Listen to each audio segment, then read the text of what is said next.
बच्चों, हमारा उपघटक 1.2 है जो परिमेय संख्या है और उन पर की जाने वाली संक्रियाएं। संक्रियाओं का मतलब बच्चों जोड़ना, घटाना, गुणा एवं भाग होता है। प्राकृत संख्या, पूर्ण संख्या आप जानते ही हैं। अगर जीरो में किसी शून्यतर पूर्णांक संख्या से हम भाग दें तो ज़ीरो ही आएगा, और अगर ज़ीरो नीचे हो जाए तो भागफल निश्चित नहीं, मतलब वो भाग पूरी तरह से नहीं माना जाता है, वो अनिश्चित, उसका भागफल निश्चित नहीं हो सकता है। फिर परिमेय संख्याओं का हर धनात्मक पूर्णांक के रूप में ही लिखते हैं। अगर माइनस चिन्ह उसको ऊपर कर देते हैं।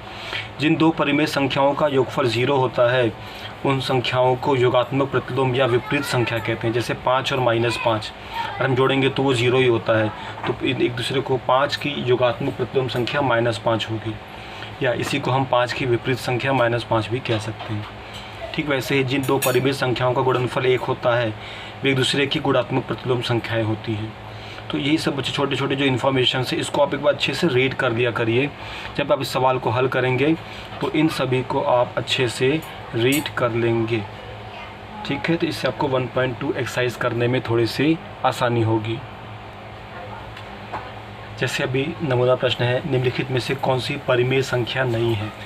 अभी आप जान सकते हैं कि 2/5 माइनस, आपको जो ऑप्शन दिया है बच्चों हम उन चारों को देखते हैं। अगर बटे स्वरूप में है तो ये तो परिमेय संख्या है। हाँ, इन दोनों में 0 है, अर्थात इन दोनों में से कोई परिमेय संख्या नहीं हो सकती है। हमने अभी आपको बताया था कि अगर 0 में 5 से भाग दें तो आंसर 0 आता है, लेकिन अगर 9 में हम 0 से भाग दें तो वो भागफल निश्चित नहीं किया जा सकता।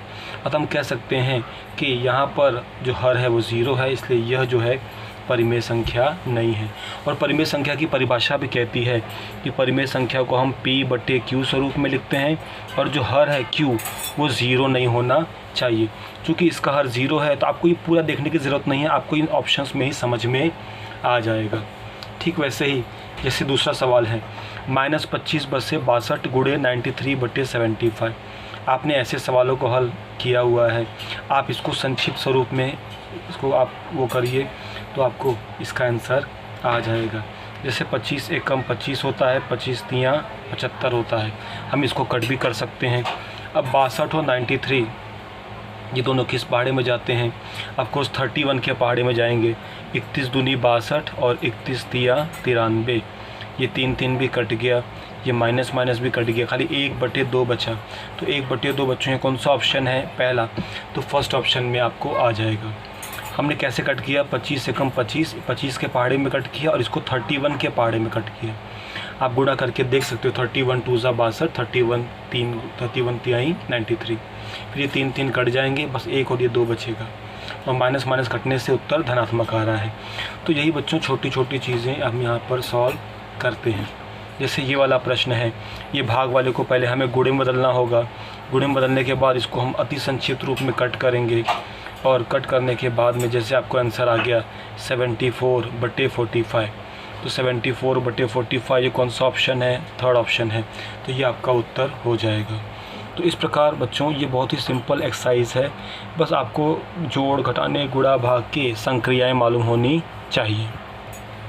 जैसे बच्चों आप देख सकते हैं ये 3/5 धन 8/11, तो यहाँ पर हम क्या कर सकते हैं, हर को समान करना है, या आप तिर्क गुणा से भी कर सकते हो। जैसे 11 तियाँ 33 धन 5 8 40 बटे 11 5 55, तो जोड़ने पे 40 और 33 होता है 73/55। 73/55 आपका ऑप्शन नंबर 4 है। या जिस प्रकार से एग्जाम्पल में दिया है कि यहाँ हर समान करना है, तो 5 और 11 का लसा भी होता है 55, तो इसमें 11 से गुणा कर दीजिए, इसमें 5 से कर दीजिए, तो भी आपको उत्तर आ जाएगा। जैसे क्वेश्चन नंबर 9 है, 6/2, 9/3, 12/4, 3/1। इन सभी परिमेय संख्याओं का गुणात्मक प्रतिलोम संख्या पहचानो। गुणात्मक प्रतिलोम संख्या मतलब जिससे गुणा करने पर उत्तर 1 आता है। हम क्या कर सकते हैं, आप इन सभी को हम अति संक्षिप्त रूप में लेते हैं। जैसे 6/2 में भाग देने पर 3 आता है।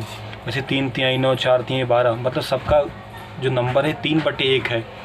तो इसकी गुणात्मक प्रतिलोम संख्या मतलब इसका उल्टा 1/3 होगा, जिससे गुणा करने पर उत्तर 1 आता है, इसलिए ऑप्शन आएगा 1/3। तो इस प्रकार से बच्चों ये सवाल हैं और आपको सब इसमें हल करके दिया गया है। मैं आपको इसका PDF सेंड करूँगा और आपको ये सवाल समझ में आ जाएंगे। अब मैं इसके बाद एक्सरसाइज के कुछ सवाल आपको कराता हूँ।